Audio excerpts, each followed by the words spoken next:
하나님의 말씀 열왕기하 22장 12절에서 20절의 말씀입니다. 열왕기하 22장 12절에서 20절입니다.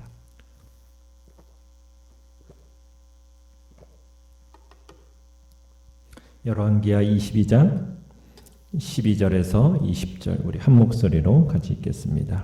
시작.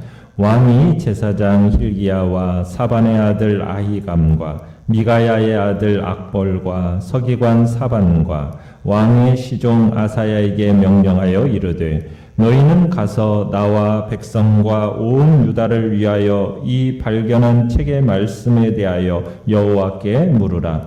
우리 조상들이 이 책의 말씀을 듣지 아니하며 이 책에 우리를 위하여 기록된 모든 것을 행하지 아니하였으므로 여호와께서 우리에게 내리신 진노가 크도다.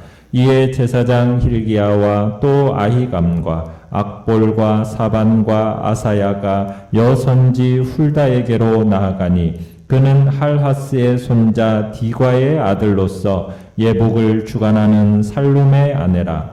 예루살렘 둘째 구역에 거주하였더라. 그들이 그와 더불어 말하매 훌다가 그들에게 이르되 이스라엘 하나님 여호와의 말씀이 너희는 너희를 내게 보낸 사람에게 말하기를 여호와의 말씀이 내가 이곳과 그 주민에게 재앙을 내리되 곧 유다 왕이 읽은 책의 모든 말대로 하리니 이는 이 백성이 나를 버리고 다른 신에게 분향하며 그들의 손의 모든 행위로 나를 경노하게 하였습니다. 그러므로 내가 이곳을 향하여 내린 진노가 꺼지지 아니하리라 하라 하셨느니라.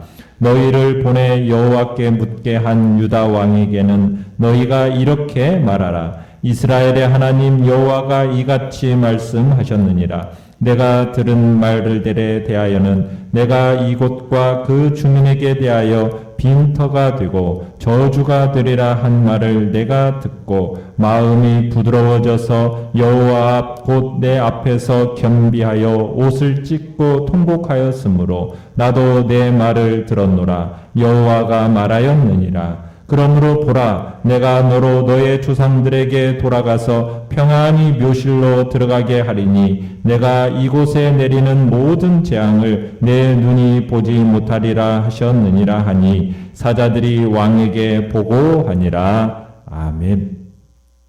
오늘 말씀의 제목은 하나님의 마음을 움직인 요시야라는 제목으로 말씀을 나눕니다. 요시야가 왕위에 오른 지 18년째 되는 해에 서기관 사반을 통해서 성전 보수를 시작하게 되죠. 제사장들이 제사장들이 요시야의 지시를 따라서 이제 성전을 보수하게 됩니다. 그런 과정에 발견되는 게 있죠. 뭐가 발견됐습니까? 율법책이 발견됩니다. hil기야 대제사장이 발견하게 되는데 그 책을 서기관 사반에게 넘겨주게 되고 사반이 그 발견된 책을 읽게 됩니다. 근데 그 내용이 매우 충격적이었어요. 그래서 곧장 그 책을 들고 요시야 왕에게 찾아갑니다. 그리고 그 책을 읽어주죠. 사반이 읽어준 그 율법을 듣고서는 요시야의 반응이 어떠했습니까? 옷을 찢고 애통해했습니다. 그러면서 요시야 왕은 오늘 12절에 보면 제사장, 서기관, 또 시종들에게 율법책의 말씀에 기록된 대로 하나님의 진노가 유다에 그대로 실행될 것인가 이 부분에 대해서 여호와께 물을 것을 명령을 하게 됩니다. 자, 내용 관찰 문제 1번을 보시면 요시야 왕이 제사장과 서기관 및 시종에게 성전에서 발견한 율법책의 말씀에 대해 여호와께 물으라고 했을 때 그들이 누구에게 물어보았습니까? 자, 요시야가 보낸 신하들이 누구를 찾아갔습니까? 14절에 가보시면은 예루살렘 둘째 구역에 거주하는 살룸의 아내 여선지자 훌다에게 찾아가서 묻습니다. 이미 율법책의 말씀을 듣고 하나님의 진노를 깨달은 요시야가 여선지자 훌다에게 사람을 보내서 하나님의 뜻을 묻게 한 이유가 무엇이었겠습니까? 그것은 다름 아닌 진노 중에라도 자비와 긍휼을 잊지 않으시는 하나님, 그분께 호소하기 위해서, 그리고 유다를 살리려는 그 몸부림으로 지금 선지자를 찾는 겁니다. 자, 그런데 훌다는 유다 사람들에게 어떤 소식을 전해줍니까? 좋은 소식을 전해주나요? 좋은 소식을 전해주지 않습니다. 자, 내용 관찰 문제 2번을 보시면 하나님이 무엇 때문에 크게 진노하여 유다에 재앙을 내리겠다고 하셨습니까? 자, 13절에 가보시면은 우리 조상들이, 그러니까 지난 수백 년 동안 이스라엘이 반복해서 죄를 지어왔다라는 거예요. 이 책의 말씀, 요시아가 읽은 이 율법책에 기록된 말씀을 듣지 않고 이 모든 것을 행하지 않았기 때문에 하나님의 진노가 크다라는 겁니다. 17절에서는 이렇게 얘기하죠. 이 백성이 나를 버리고 다른 신에게 분향했다. 그들의 손의 모든 행위로 나를 경노하게 했다.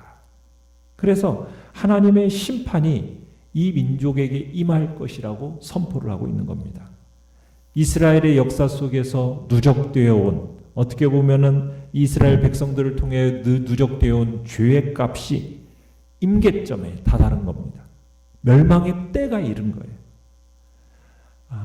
아마 신명기 28장 15절로 68절에 나오는 말씀이 저주에 대한 말씀이지 않습니까? 아마 그 기록된 말씀이 현실로 드러날 것에 대한 경고였겠죠.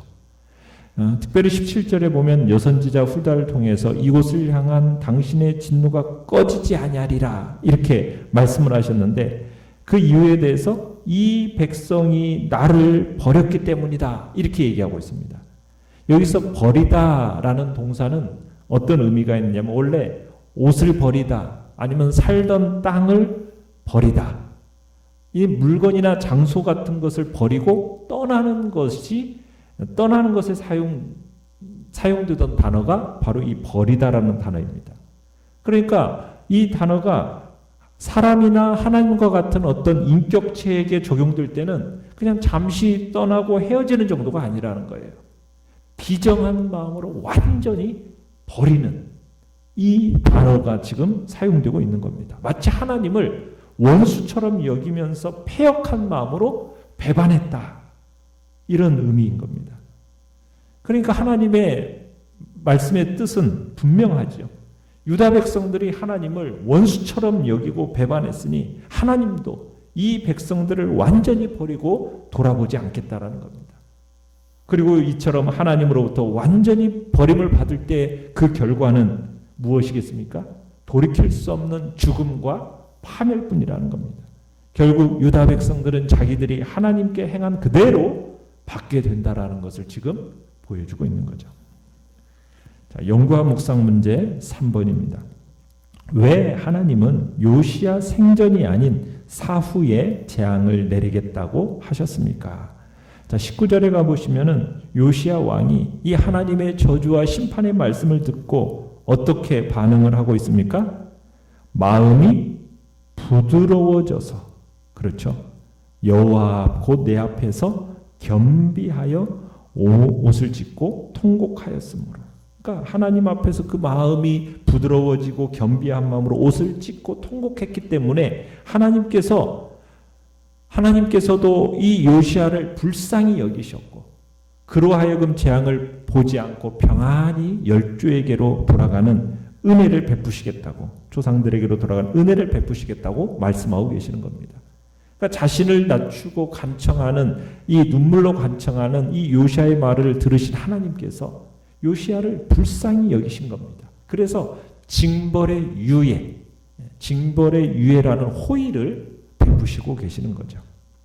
그러니까 왕이 말씀을 읽고 그 말씀 앞에서 괴로워하며 근신하는 것, 이것을 하나님이 보시고는 그의 마음을 아시는 하나님이 요시야 시대에는 이 재앙이 임하지 않도록 하시겠다, 지금 위로하고 계시는 겁니다. 심판은 분명히 와요. 그러나 그 심판이 누구 시대에는 임하지 않는다는 겁니까? 요시야 시대에는 임하지 않게 하시겠다는 거예요. 요시야는 평안히 조상의 묘로에 묻힌 다음에야 심판이 시작될 것이라고 말씀하고 계시는 겁니다. 지금 요시야가 심판의 말씀을 듣고 마음이 부드러워졌다라고 할 때 이 부드러워졌다라는 단어는 전쟁터에 나간 이 군인이 적군을 보고서는 간담이 녹아서 두려워 떠는 것, 이것을 의미하는 겁니다. 그러니까 요시야가 하나님의 말씀을 듣고 옷을 찢은 것은 이게 쇼맨십이 아니에요. 이건 진정한 두려움과 놀라움으로 지금 그렇게 한 겁니다. 요시야는 하나님으로부터 이 저주와 심판의 말씀을 듣자 정말 어마어마한 적군들이 막 자기 앞에 서 있는 것처럼 보고 두려워 떠는 병사처럼 그런 두려운 마음에 통곡하면서 옷을 찢고 그 앞에 엎드렸다라는 거죠. 그리고 하나님께서는 이러한 요시야를 보시고 이내 자비와 사랑으로 그에게 평안의 약속을 하셨다라는 겁니다. 이러한 평안의 약속은 어떻게 보면 앞서 유다 백성에 대한 저주와 진노의 말씀과는 정말 극명한 대조를 이루고 있죠. 공의로우신 하나님, 그분은 원칙적으로는 모든 사람을 대등하게 대하십니다. 그분은 사람을 구분하거나 차별하지 않으시죠. 그렇지만 이 하나님께서 어떤 사람에 대해서는 긍휼히 여기시는 분입니까? 왕이라서 이를 차별하고 대하신 게 아니에요. 구분하신 게 아니에요. 그 마음, 하나님의 말씀 앞에서 두려워서 떠는 겸손한 마음을 가진 자, 그러한 자에 대해서는 하나님께서 어떻게 보면은 차별적으로 대우하시는 것처럼 긍휼과 자비를 베푸신다라는 것을 우리가 볼 수 있는 겁니다. 자, 느낀 점 4번을 보시면 겸손히 회개하는 요시야에게 나도 내 말을 들었노라 하시면서 유다에 내릴 재앙을 연기하시는 하나님을 볼 때 무엇을 느낍니까? 하나님께서는 언제나 자기 백성을 주목하고 계시면서 그들의 음성에 귀를 기울이고 계십니다. 그러면서 그들을 향한 이 보살핌과 배려를 잊지 않으시는 분이 하나님이다라는 것을 우리가 느끼게 되는 거예요. 우리는 이미 히스기야의 이야기를 통해서 하나님께서 이스라엘에 대한 진노, 그 진노를 보류하시고 또 히스기야의 생명도 연장시키시는 것을 우리가 목격을 했어요. 그죠? 하나님 앞에서 그의 마음의 태도가 어떠하냐에 따라서 심판도 죽음도 연기되는 것을 우리가 봤다는 얘기입니다. 그러더니 요시야의 이야기에서도 하나님 앞에서 그의 겸손함과 참으로 하나님 앞에서 낮추는 그의 모습, 그 신실함, 이것 때문에 하나님의 심판이 보류된다는 것을 다시 한번 체험하게 하시는 겁니다. 하나님은 믿음의 사람의 모습, 한 사람의 그 믿음, 이걸 보고는 국가적인 심판까지도 보류하신 하나님.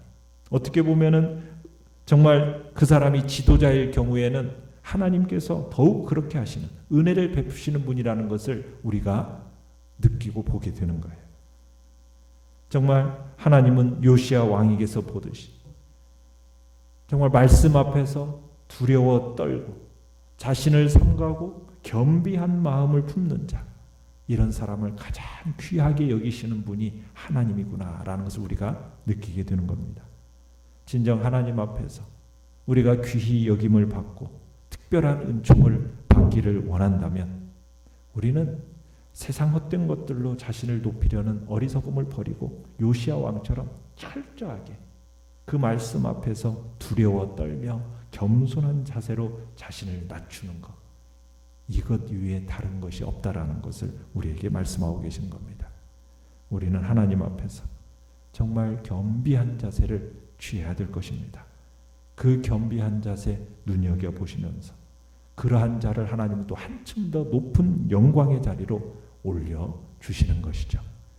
오늘 우리는 그러한 하나님 앞에서 이분의 말씀 앞에서 겸비하고 부드럽고 정말 우리 자신을 낮추는 복된 자세로 임하겠다라는 그런 복된 결단이 있기를 바랍니다. 결단과 적용 5번을 보시면 하나님을 경록케 한 일이 있음에도 회개하지 않고 굳은 마음과 뻣뻣한 목으로 버티고 있진 않습니까? 하나님이 나도 내 말을 들었노라 하시며 자비와 은혜를 베풀어 주시기까지 내가 그분 앞에 납작 엎드려 고백해야 할 것은 무엇입니까?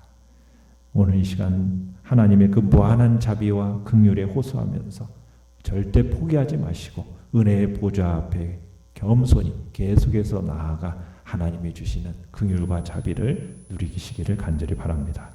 오늘의 기도 같이 읽겠습니다. 시작. 죄 앞에서는 꺾이지 않는 결연함으로 말씀 앞에서는 허리를 굽히는 부드러움으로 반응하게 하소서. 아멘. 말씀을 생각하면서 기도하시고요. 연약한 우리의 지체들을 위해서 기도해 주시기 바랍니다. 코로나19 바이러스가 속히 잠잠해지고 우리가 대면하여 예배드릴 수 있는 복된 날이 속히 오도록 시간 주여 우리 세 번 부르짖으면서 합심해서